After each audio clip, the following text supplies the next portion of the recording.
There are people walking free right now who believe they've gotten away with murder. That's where Island Crime comes in. My name is Laura Palmer. I'm a veteran journalist, and I investigate unsolved homicides and missing person cases on Vancouver Island. And these aren't just cold cases pulled from the archives. I'm uncovering new leads, tracking down witnesses who've never spoken publicly before. Listen to Island Crime, wherever you get your podcasts. From the Kiss 92.5 studios in Toronto, Canada. Are you ready? Ladies and gentlemen, this is Roz and Mocha. It's Roz and Mocha. What's going on? Hey guys, this is Bruno Mars. This is Selena Gomez. The Chainsmokers. Lady Gaga. Calvin Harris. Alessia Cara. This is Ed Sheeran. You're listening to my boys Roz and Mocha. Roz and Mocha. My boys Roz and Mocha. The Roz and Mocha Show.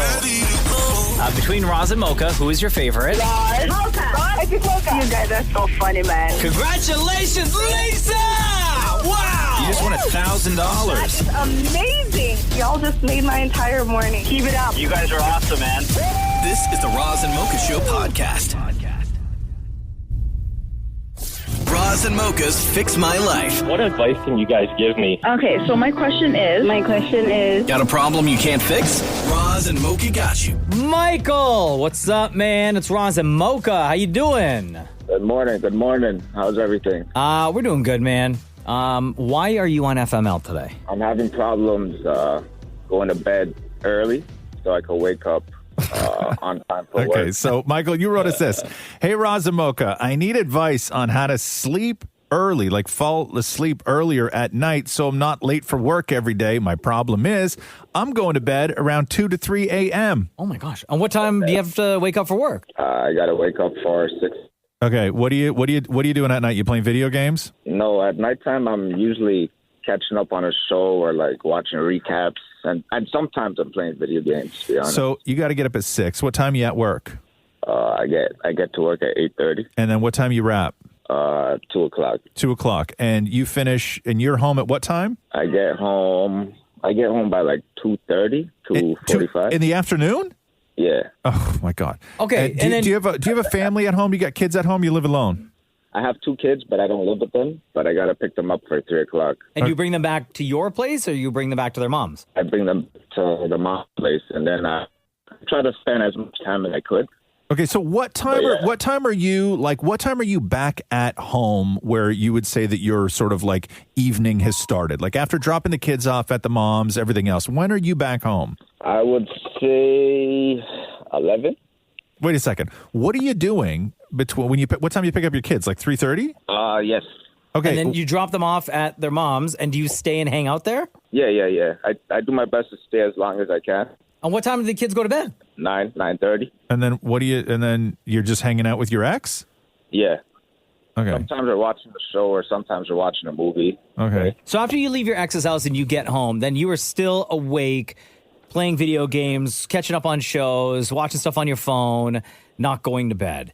Yeah. Okay, so why don't you just go to bed, try to make it a part of your routine to get to bed as soon as you get home after dropping off the kids and hanging out with your ex? Mocha, I tried. I don't know. For some reason, as soon as I get home, yeah, I like to stay awake. So I know what this is. Right now, you get up super early for work. You go in, you do your full day, and then you pick your kids up. Then you drop the kids off at their mom's. You hang out because you want to be present. You want to be a good dad. And you're hanging out there. You put the kids to bed. And then spend a couple of, maybe an hour with your ex, make sure everything is okay. And then you get home. And what it is that I've lived this whole day and you've put in all this time and all the hours. And because your home life is unconventional, that also seems just like another block on your day. Okay. In your mind, it's a part of your work day. And you're having trouble because you don't see any sort of reward for yourself for all the hard work you've done. And so you go looking for reward. And that reward is, I just want to sit and veg in front of the TV, or I just want to play some video games, because that's the thing that's going to make everything else that I did in that day worth it, right? Is I get that time for myself. He's looking for me time. The problem is you're starting that way too late. What time should I start that? I would say that drop the kids off at your ex's place And do you stay for dinner? No, I usually get food on my way home. Okay, so I would say that you're going to need to find some time there, even for 3 days a week, where you're going to need to leave a little bit earlier. And then you're going to get home, and it's going to be around 7. And then you can catch up on a show, play a little video game. Next thing you know, it's 10:30, and it's time to go to bed. And 10:30, 11 is way better than 2 a.m., 3 a.m., but if you're going to find that time to do something where it makes it worth it for all your hard work in a day, you got to find the time earlier. That sounds really hard, man. Yeah, it is. But you have to do it. Your body will thank you. Trust me. It is. I used to be you, Michael, just because of our unconventional work hours where I go to bed during the week, 7:30 every night. I wake up at 2:15 to get into work. I pick my kid up from school for 3:30. I try to get a workout in the afternoon, but same thing. Like my schedule, my life is about work and family stuff. And then, my YouTube videos, my TV shows, all that stuff I never get a chance to watch. And what I used to do is Friday and Saturday night after my wife and my son went to bed was the time that I would spend catching up on all that stuff, waiting up until like 1 o'clock in the morning, eating candy, friggin' having drinks, eating chips, all that stuff. And I was feeling like trash waking up the next day. And it just made going into the week even more difficult. And what I've done was, similar to what Roz is saying, block out time. I actually had to look at my day, and as silly as it sounds, I had to schedule time for when I was going to watch a YouTube video. Or I had to schedule time for when I wanted to catch up on a episode of a show, right? I may not be able to blast through and binge a whole bunch of stuff, but it was so that I could get into the routine of getting to bed earlier, not eating so late because that would affect your sleep and your waking hours, and just get into that routine. And that's what you need, man. You need a new routine. I could try that Monday. Sure. Start with Monday. Yeah. Start with Monday. Start with Monday. But you got to find time because you're in desperate need of having it all make sense and having some sort of reward, right? That's why people eat trashy food, because it's an instant reward. You just gotta find time to do that, and you can't do that when you're leaving the house at 6 a.m. and getting home at 11 p.m. and then looking for that sort of personal time to unwind or make it all seem worth it. You're starting too late, man. You got to find time. You got to make time. All right. Let's see how this goes. Hopefully your advice works, and it will work as long as you follow it. I'll do my best. I've been trying for years. I've been trying for almost... And no scrolling on your phone when you hop into bed either. You hop into bed, man. You put your phone on the nightstand face down. We'll see about that. Yeah, okay. I'll baby do my steps. best. Baby steps, Michael. Baby steps. Yeah. All the best, dude. All right, man. Take it easy. Roz and Mocha's Fix My Life. What advice can you guys give me? Okay, so my question is... Got a problem you can't fix? Roz and Mocha got you. Jen, welcome to the Roz and Mocha Show. You got a lot going on in your life. This is FML. Let everyone know why you're here. Good morning, boys. So I need help merging, and I don't mean in traffic. Oh, merging. Okay. Jen Udora says, hey, Roz and Mocha, fix my life. My girlfriend and I got a house in October, and it's been rough between my hospital stay and her mom passing. It's been hard. My kids didn't come with me, but her 3 kids did, and I'm struggling about how much to help them or parent them. They are 21, 19, and 16. How do I parent without overstepping? Holy Jesus, that's a lot. Have you had a chat with your girlfriend about this? Oh, we have had many, many chats. We've had quite a few fights about it as well. Uh-huh. All 3 of them are on the spectrum. Okay. And they're on different parts of the spectrum. So they're all autistic, but they're different, we call it different flavors of autism. Sure. So they're all kind of on different parts. And when one of them has like a meltdown, we both end up helping, and it's both wrong. Right. And like you're both giving the wrong help, or you both think the other's offering the wrong help? Or you just disagree on how to help. Exactly. We're disagreeing on how to help, and both ways that we're doing it is not helping the kid. Okay. What do the professionals say as far as what the best practices are when dealing with this? Well, they're saying that we need to basically give them space and leave them alone. Right. And let them like sort it, because a big thing with autism is that they don't know how to regulate. Mm-hmm. So things go from 0 to 100 really quick, and there's a lot of different things. So my concern is her kid bangs their head against the wall. Right. Oh, wow. So I would say that the first step in all of this, one, how well do the kids know you? Oh, I mean, Jen and I have been together for 3 years. Okay. So they know you. You've just recently moved in together. Exactly. Okay, gotcha. So it's an everyday thing now. Okay, so I would say the first thing that you guys have to do is commit to each other that whenever these things happen, it doesn't matter what you do, but you have to be on the same page. Yes. Right? Like, I think that the first conversation is not about the procedure of what it is you guys specifically do and how you handle the situations. What you need to first agree on is what's the plan and how do we stick to it together. That's the conversation you need to have. Yeah, and I think that's the thing that we've been kind of not avoiding, but it seems like we have very different ways of approaching things. Yeah. Have the two of you gone to see a professional together to kind of give you the steps?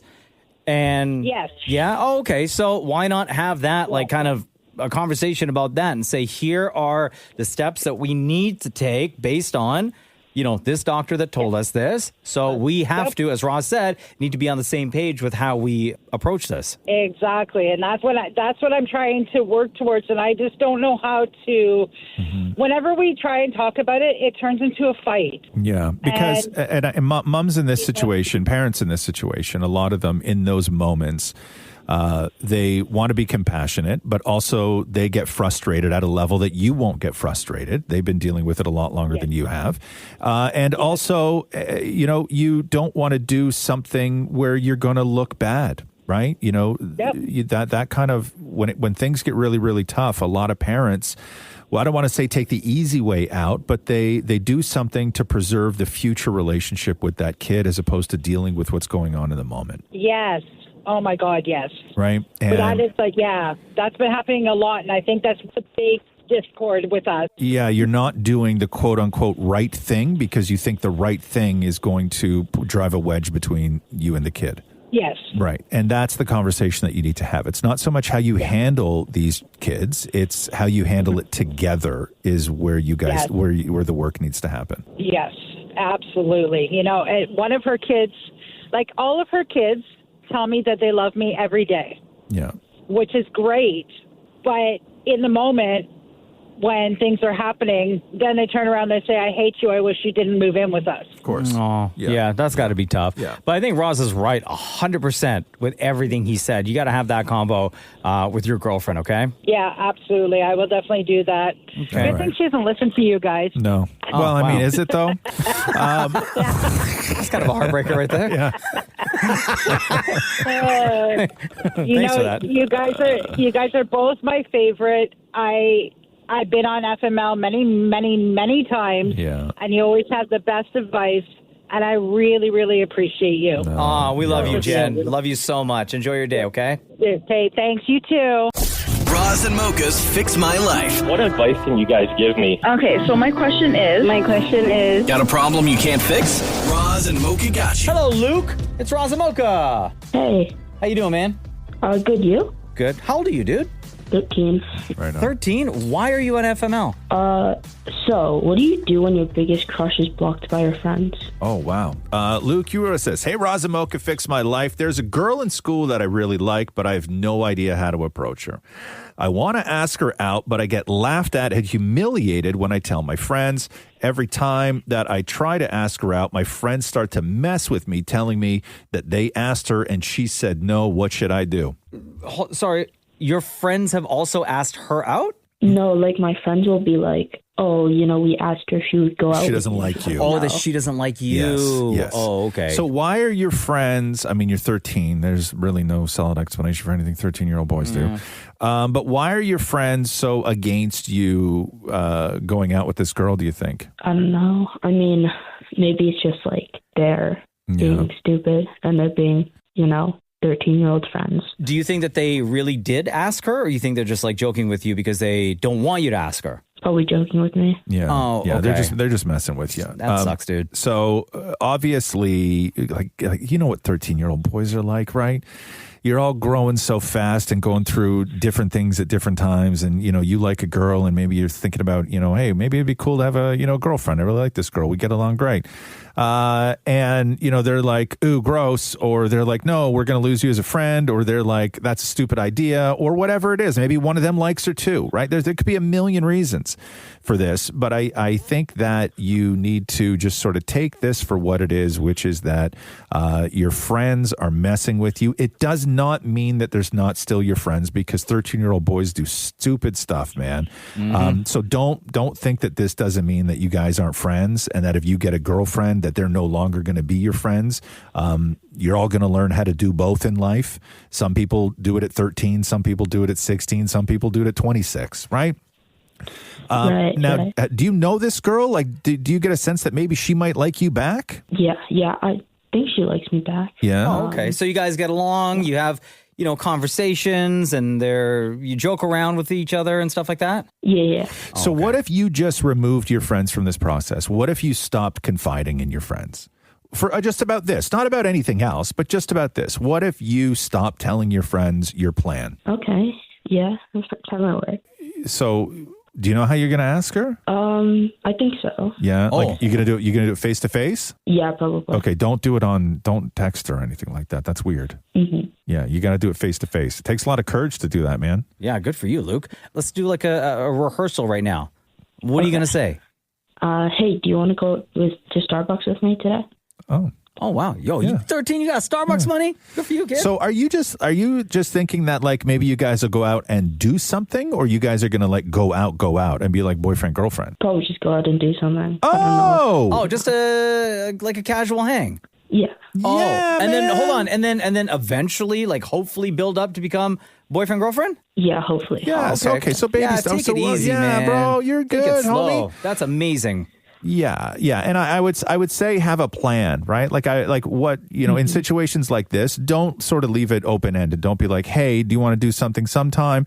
Don't be like, hey, do you want to go to Starbucks sometime? I would say to her, hey, I'm going to go to Starbucks, after school today. You wanna go with me? Have a drink.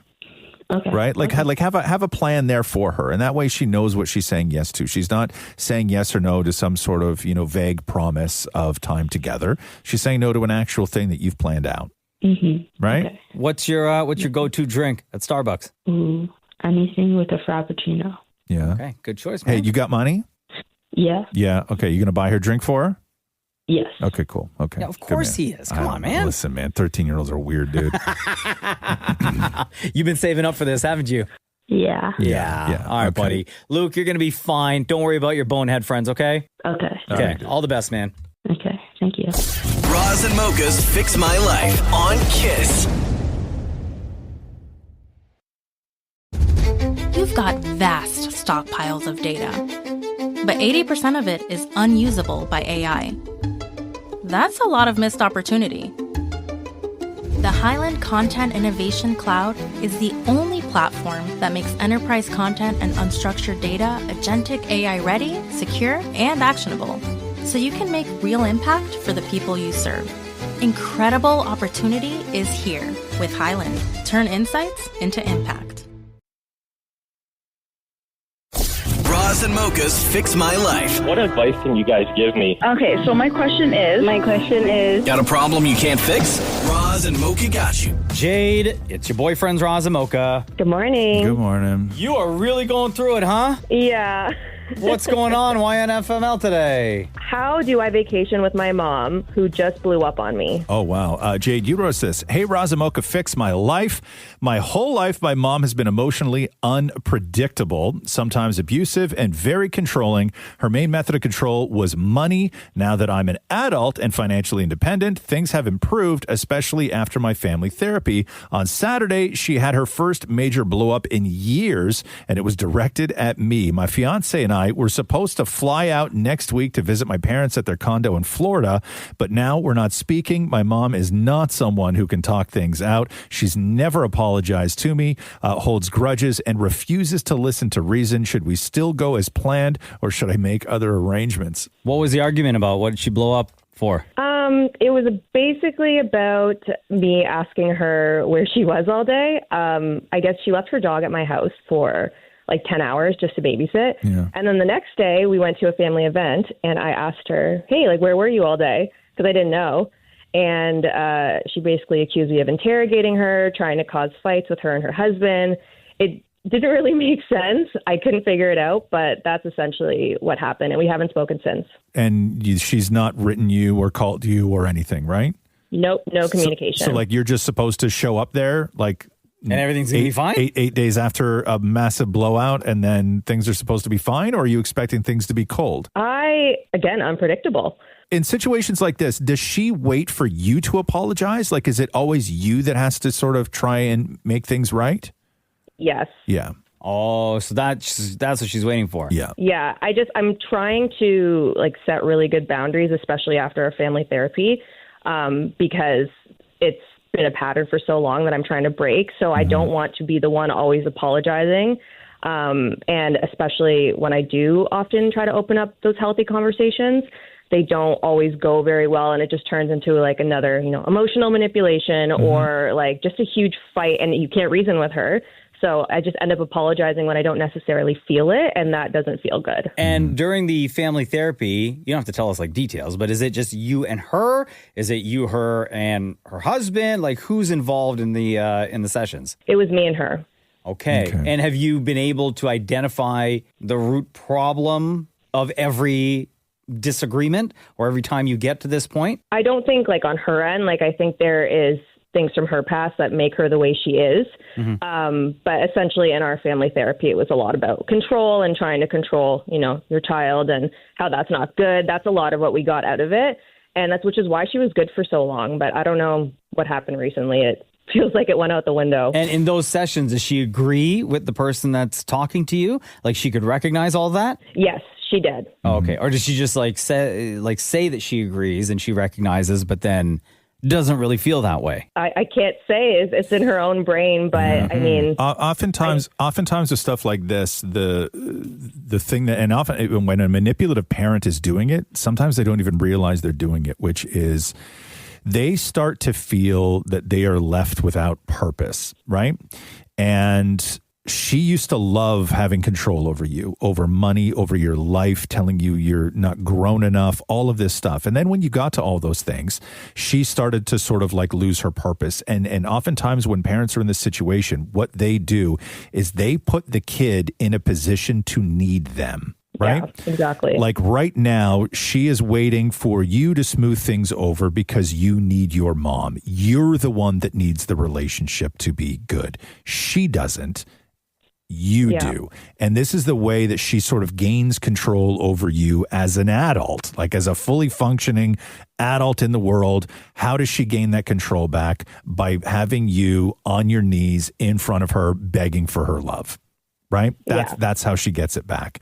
And so I would say for me, this is a long history of the relationship between you and your mom. She fully gets it. Nothing is going to come as a surprise. I would 100% leave her a message or even call her and say, hey, listen, you know our relationship. I know our relationship. You're my mom. I love you, but I have no desire to spend one day of my vacation feeling terrible about myself. So we're going to make other arrangements. Okay. So stay somewhere else. I would. Yeah. It's funny you say that because I was going to make the same recommendation, but let her know that you're still going there, but you're staying somewhere else. Yeah. Yeah, I don't want to walk on eggshells during my trip. So. Yeah, and then say we'll let you know when we arrive. We'll let you know where we're staying, and it'd be great. Like if you want to get together, it'd be great. You let us know when you want to have us over for a visit or a lunch or a dinner or whatever. We'd love to see you. That's great. That puts an onus on her too to kind of make arrangements with me. And you're at least letting her know, and you're not calling to apologize, which is what she's expecting. Jade, the thing that you have to do, right, is you have to put your mom in a position where she has to now be an adult. Yes. And not a child. Yes, that would feel great. Right? So you be the adult, Make her feel like the child and force her back into adulthood. Yeah. No, that's great advice. And I feel like it's like putting into perspective what I feel like I need, but gives me the actual steps to do it. Yeah. And don't give her any ammo. Don't ice her out. Don't sneak down. Don't tell her, don't hide anything. Just say, hey, listen, we're still coming. We're going to stay somewhere else. I don't want to feel bad about myself on vacation. Yeah. Doesn't make any sense. But if you want to see us, here's where we are. Here's our schedule. Love to go for lunch, have dinner. You invite us over. We'd be happy about it. But you got to make that call. Okay. Does that help, Jane? Sounds easy. Yeah. Sounds easy. You enjoy your vacation, okay? Stress-free. Thank you. I love you guys. Oh, we love you right back. All the best. Thank you. Bye. Thanks for listening to the Roz and Mocha Show podcast. Catch the guys live Weekday mornings from 6 to 10 on Kiss 92.5. Kiss925.com. Or download the Seeker app.